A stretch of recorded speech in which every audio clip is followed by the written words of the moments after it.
DJ Nagesh. Exclusive remix.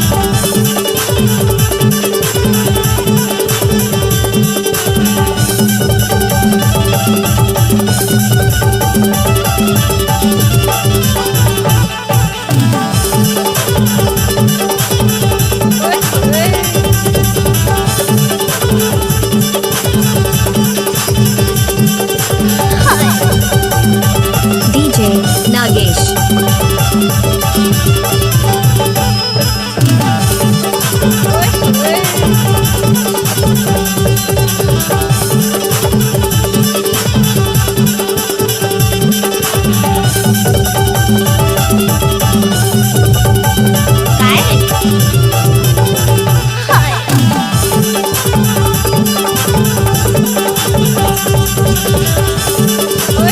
DJ Nagesh.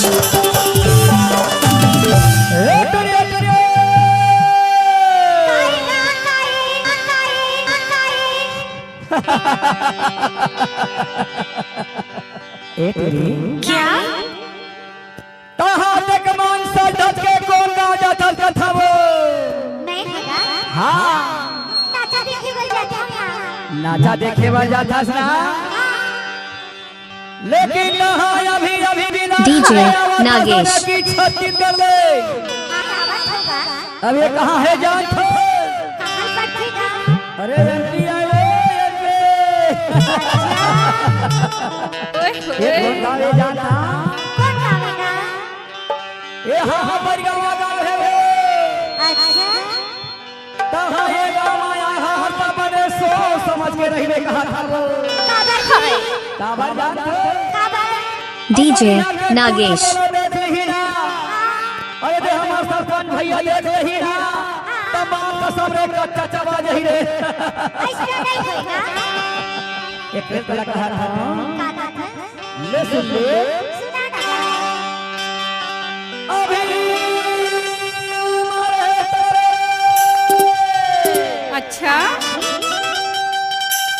खेले खाए DJ Nagesh. अभी उम्र नहीं है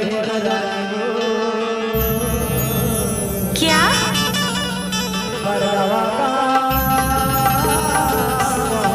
अरे लवरा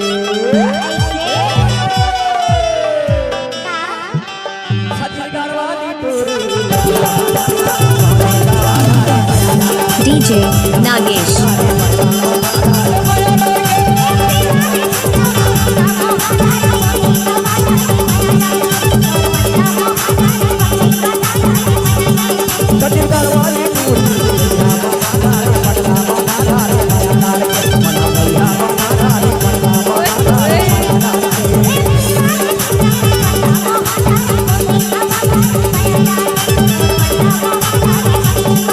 DJ Nagesh. क्या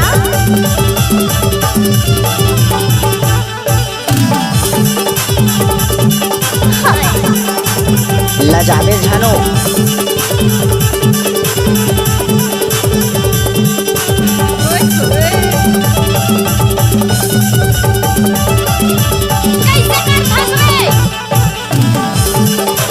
DJ Nagesh.